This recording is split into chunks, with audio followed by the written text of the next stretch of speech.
Is that a new tattoo we see? Yeah, it is still a bit of work in progress. It's only half now, so I can't really explain the meaning of it right now. But yeah, I'll get some opportunity to talk about it, I'm sure.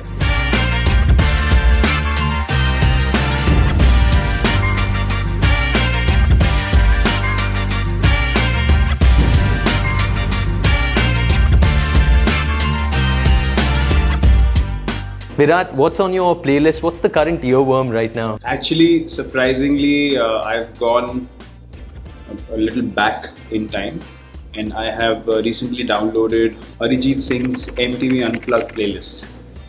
So he did a MTV Unplugged segment once with some of his best songs, and that was like more like a soft rock and a very relaxed, chill kind of version of each song, and I love those versions. I think we'd all agree who the GOAT is, but according to you, who is the GOAT of cricket?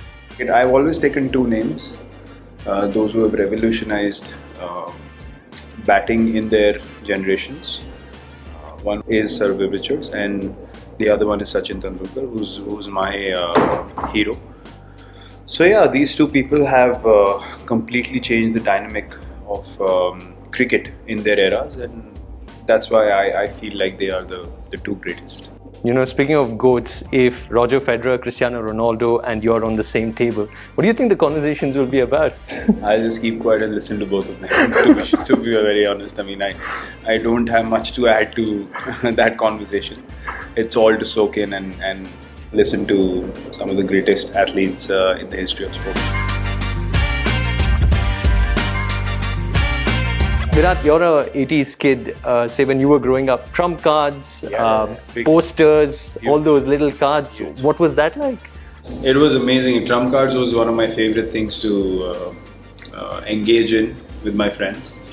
You know, we used to hunt for those cards. I think Lex Luger used to be rank 1. Yeah. Then there was Giant Gonzalez. You get that card, you surely win on height. So we used to look for those cards, and yeah, it was fun. It was a lot of fun competing with the cards. And for me, posters, not so much with singers or actors or celebrities as such, but Sports Star magazine used to be big back in the day. Yeah. So I used to look for the cricketers' posters. You know, whoever Centerfold. Yes, the next poster would be, or a sports person as well. Like I remember Leander Pace was on it quite often. Mahesh Bhupathi and him together were on it once as well. So I had all those posters on my cupboard in my room. You're big on travel. Of course, you've explored some of the best places around the world, but if there's one location in India that blew your mind? I mean, we ended up going to one remote area in Uttarakhand this time around.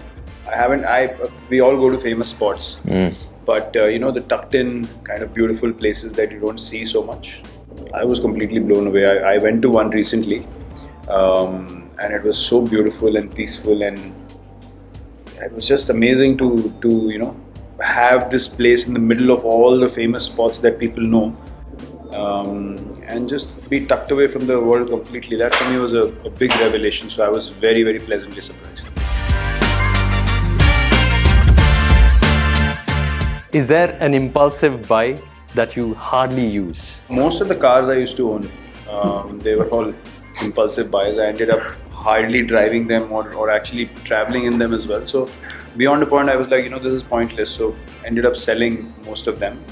And then now we just use what we absolutely need to. Yeah. So I think it's also a part of growing up and becoming more aware and mature about things as well, that you don't feel like owning toys as such. It's just, for us, it's about being practical and what actually is of use. You know, when we were growing up, we had like 1 or 2 photographs of us which were clicked in the old camera, but is your gallery filled with your daughter's pictures now? Yeah, for sure. For sure. I click her a lot. It's just, I don't know, it just comes to me naturally every time I see a moment with her and Anushka, or her just doing something cute with our dog at home, or anything. I just try and capture it. It's special, you know. I don't want to miss out on these days. Yeah. And even now, like, you don't realize how quickly kids are growing up. But then you see, one of those compiled videos that pops up on your phone from 6 months ago, and you're like, my God, thank God we took these pictures. It's so beautiful to watch those moments, because when you're in those moments, you don't quite see it the same way when you look back at it. Yeah. Which is also a lesson. we should try to, but yeah, it's beautiful to have memories in your phone that you can always go back to. Good to see you here, Virat. Thank you. All the very best for the Thank camp. you very much. Thanks.